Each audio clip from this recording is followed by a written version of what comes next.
Después de ver este video, tendrás una nueva perspectiva de lo que está ocurriendo en Israel. La Franja de Gaza nuevamente se viste de luto.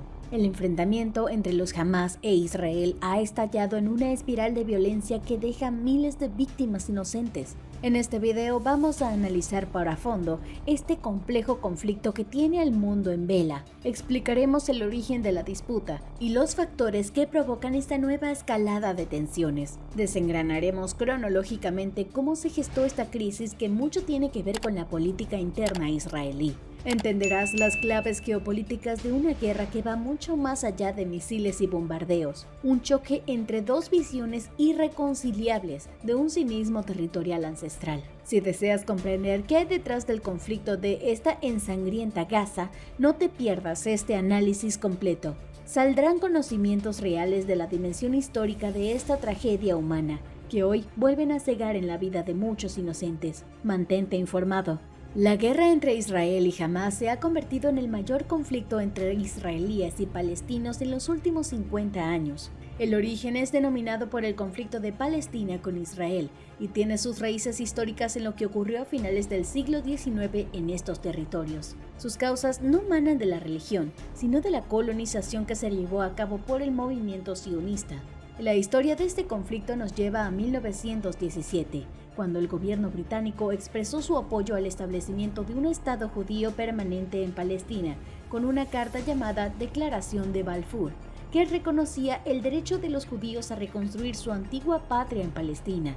Esta declaración fue refrenada posteriormente por la Sociedad de Naciones. Para 1922, la Sociedad de Naciones autoriza a Gran Bretaña a ayudar al pueblo judío a establecer su patria en Palestina, con el mandato británico para Palestina. La Declaración de Balfour no decía nada sobre la población árabe autóctona, y desde luego no mencionaba ninguna aspiración nacional que pudiera tener los árabes. Lejos de crear un ambiente pacífico y resolver conflictos por tierras, entre 1936 al 39, la tensión entre árabes y colonos judíos condujo a muchos disturbios. Para 1937, a raíz de los disturbios, una comisión británica publica un informe recomendado a la partición de Israel en un estado árabe, un estado judío y una zona neutral para lugares sagrados. Años después, una comisión separada concluye que la partición planificada no es práctica y el plan se debe de abandonar. Las semillas de la conciencia nacional palestina brotaron en respuesta a la presencia colonial británica y a la creciente población judía. En noviembre de 1947, las Naciones Unidas votaron a favor de la partición de Palestina en un estado árabe y otro judío, un momento decisivo para los palestinos que rechazaban la división de la disputada Tierra Santa. Para 1939 ocurrió la tragedia. Se libró la Segunda Guerra Mundial en Europa y el Pacífico, y en este contexto más de 6 millones de judíos murieron en el Holocausto. La violencia en Medio Oriente desde la creación del Estado de Israel ha sido un constante a pesar de los intentos de paz entre israelíes y palestinos, en una escena largamente repetida por bombardeos, estallidos, acusaciones de ataque lado y lado. Esto es lo que acaba de suceder. Es el tope de la violencia en esta cruda historia. El sábado 7 de octubre de 2023, los judíos se tenían que preparar para el Shabbat. Este parecía que iba a ser un día de celebración. Los israelíes se levantaban con sonidos de explosiones. De nuevo, bombardeos provenientes de la Franja de Gaza. El escudo antiaéreo israelí, conocido como la Cúpula de Hierro, hubo que emplearse a fondo. Los misiles desde Gaza, gobernados por el grupo terrorista palestino islamista llamado Hamas, comenzaron a caer en la madrugada del sábado. Fue una lluvia de 5.000 misiles en 20 minutos, según un portavoz de Hamas, algo menos según el ejército de Israel. Se había ejecutado un ataque sorpresivo y masivo en un periodo de tiempo corto, bautizado como la tormenta de Al-Aqsa. El supuesto objetivo era saturar las defensas israelíes. En realidad, esta también era una maniobra de despiste, pues mientras caían cohetes, algunos de los cuales hacían impacto, cientos de terroristas se infiltraron en distintos puntos de Israel. Los israelíes no recordaban haber visto una invasión a esta escala, por lo que muy pronto algunos advirtieron que se trataba de una asonada mayor que una simple intifada. Muchos de los terroristas entraron con pick-ups de color blanco y comenzaron a disparar a todos los civiles que encontraron a su paso, sin distinguir si eran judíos, musulmanes o cristianos. Tampoco les importaba si eran hombres, mujeres, mayores de edad, niños o incluso bebés pequeños. Las imágenes que han circulado en redes sociales son absolutamente aterradoras. Las matanzas indiscriminadas en las calles, casa por casa, las paradas de autobús, en festivales de música, secuestros, violaciones, cadáveres exhibidos como trofeos, toda una borrachera de barbarie injustificada, perpetrada por las milicias terroristas de Hamás y apoyadas por el Frente Popular para la Liberación de Palestina. Ese salvajismo fue celebrado en Gaza, como es costumbre, con reparto de dulces y caramelos por las calles. Las fuerzas de defensa de Israel se prepararon inmediatamente para un estado en guerra, después de este sorpresivo ataque que fue reivindicado por Hamás desde Gaza. Ciudadanos de Israel, estamos en guerra, no una operación, no una escalada, en guerra, dijo el primer ministro israelí Benjamin Netanyahu en un video publicado en X. Nuestro enemigo pagará un precio como nunca ha conocido.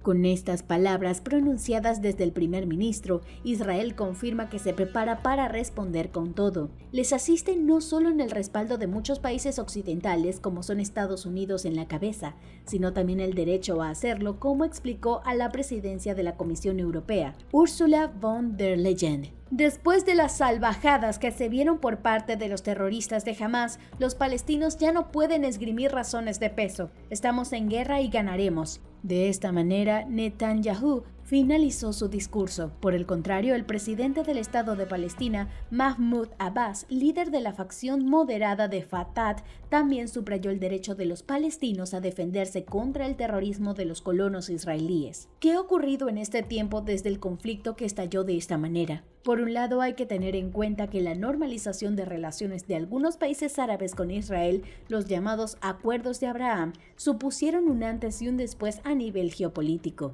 Estos acuerdos, firmados el 15 de septiembre de 2020, tras una larga negociación de 3 bandas entre Israel, 2 estados del Golfo, Emiratos Árabes Unidos y Bahrein, y Estados Unidos, han marcado un punto de inflexión en relaciones con Medio Oriente. Estos convenios suponían una infamia para el Estado teocrático de los ayatolás de Irán, para los terroristas chiitas libaneses de Hezbollah y, por supuesto, para los terroristas palestinos de Hamás. Normalizar las relaciones con Israel era algo que no toleraría. Por eso, tanto Irán como Hezbollah han salido en apoyo brutal al ataque palestino perpetrado en el Estado de Israel. Irán no solo los ha apoyado, sino que también los ha financiado y ayudado a planearlo. Nadie se les escapa que están en una agresión y es una manera de presionar a Mohammed bin Salman, el príncipe heredero de Arabia Saudita. Por otro lado, la Rusia de Vladimir Putin en los últimos años se juega a engatusar a Netanyahu, mientras que en un ejercicio trillerismo muy propio de este líder ruso,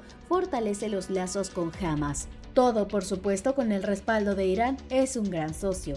Y los expertos no se cansan de decir que lo que vemos en Israel está estrechamente relacionado con la guerra en Ucrania. De hecho, Putin comenta que si el conflicto entre Israel y Palestina escala y se prolonga unos meses, conseguirá desviar el foco de su agresión criminal en territorio ucraniano, mientras se agita una maquinaria de propaganda. Todos los analistas se preguntan cómo pudo fallar la inteligencia de Israel para que fueran asesinadas cientos y cientos de personas de una manera tan inhumana.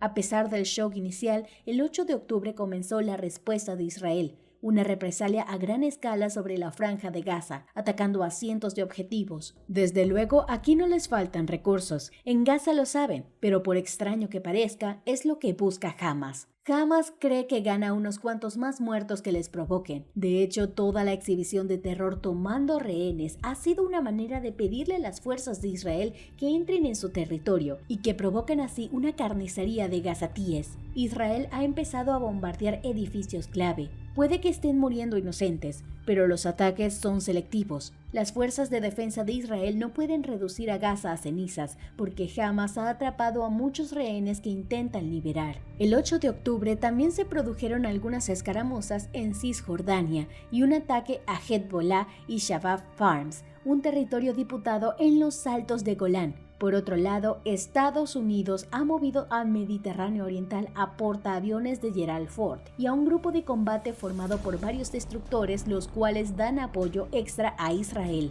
y así asistir a la evaluación de ciudadanos. ¿Qué ocurrirá en Gaza?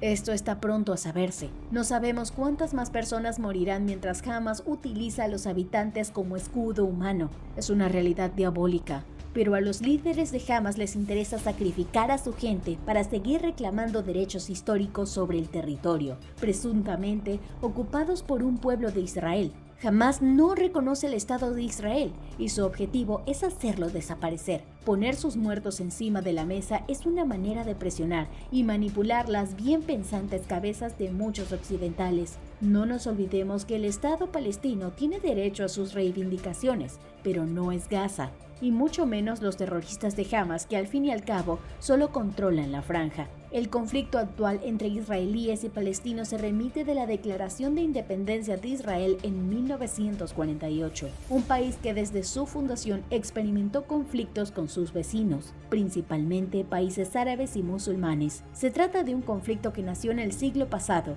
pero que ha evolucionado lentamente durante décadas y parece no tener un fin al camino. Las tensiones entre Israel y los palestinos han existido desde antes de la fundación del Estado en 1948. Miles de personas han muerto en ambos lados y muchas más resultarán heridas y están heridas en un conflicto el cual se ha gestado durante mucho tiempo.